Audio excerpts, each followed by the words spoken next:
లోక ప్రేమను మనం చూస్తాం. వాడికి కేజీ కండ ఉండదండి ఒంట్లో.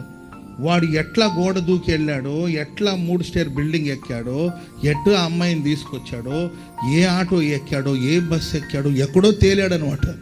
ఒరే కేజీ కండలేదు కదరా, ఏం చేసి ఉంటే ఏమన్నా ప్రేమించానని అంటున్నాడు. ఆడు కేజీ కండలేదు ఏంటండి. మరి నీకు ఎట్లా వచ్చిందిరా ఇంత ఓపిక, ఇంత శక్తి నీకు ఎలా వచ్చిందిరా? ఎట్టుపోయావురా? వాళ్ళ కాంపౌండ్ అంత పెద్దగా ఉంటుంది కదరా, ఎట్టెక్కేవరా కాంపౌండ్ అంటే ఏమోనన్నా తెలియలే. అసలు ఎక్కుతా ఉంటే తెలియలేదని, అసలు ఎరుకు ప్రాకారం దాటేశాను. అర్థమైందండి. కుళ్ళ పొడిచారు వాడిని, పూర్తిగా చెప్పలేదు కానీ ఆ దొరికితే మొత్తం మీద కుళ్ళ పొడిచారండి. కాళ్ళు చేతులు ఇరిసేసి పోలీస్ స్టేషన్లో పెట్టారు. ఆ తర్వాత ఏం చేస్తారు, కన్న తల్లిదండ్రులు తీసుకొచ్చారు. ఆ తర్వాత ఫస్ట్ పోలీస్ స్టేషను, రెండవది మన స్టేషన్ దగ్గర.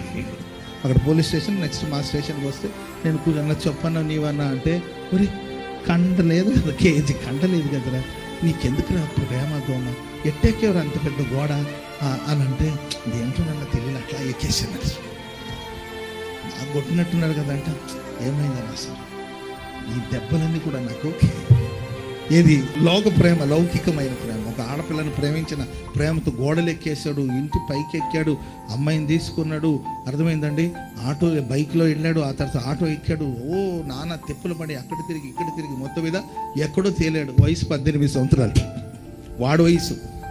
ఇంకా ఆ పిల్ల వయసు ఎంత ఉంటుందో మీరు ఆలోచించండి. వాడు వయసు 18 సంవత్సరాలు. ఆ తర్వాత వాళ్ళు పట్టుకొని కుళ్ళబొడిచారు, బతిమాలి పాప వీళ్ళు తీసుకొచ్చారు. ఏంటంటే అయినా వీడు నిరీక్షణతో ఉన్నాడు. నాకు 18 సంవత్సరాలు, ఇంకా 2 సంవత్సరాలు ఓపిక పడతానన్నా, ఈ లోపల అమ్మాయి కూడా 18 ఏళ్ళు వస్తుంది, కొంచెం పేర్తల్లో పెట్ట అంటారు. అర్థమైందండి. ఏంటంటే వీడి ప్రేమ చల్లారిపోదంట. మరి ఏంటంటే కుటుంబస్తులందరూ అల్లాడిపోతుంటారు కానీ వీడి ప్రేమ మాత్రం చల్లారిపోతుంది. ఇది లోకం. ఏంటండి ఇలా జయమన్ గారు నేను చెప్తుండేది, ఇది లోకం. లోకంలో ఉన్న కేజీ కండలేదు వాడికి అంత శక్తి వస్తే ఒక అమ్మాయిని ప్రేమించడానికి. మనల్ని ప్రేమిస్తున్న మన దేవాది దేవుని ప్రేమించడానికి మనం ఎంత శక్తిని పొందుకోవాలి. గొప్ప శబ్దంతో గొప్ప కహాతీలు గొప్ప శబ్దంతో దేవుని స్తుతిస్తారు. కహాతీలు గొప్ప స్వరముతో దేవుని ఆరాధిస్తారు, కృతజ్ఞతాపూర్వకంగా ఆరాధిస్తారు, సాగిలపడి ఆరాధన చేస్తారు. హల్లెలూయా, హల్లెలూయా.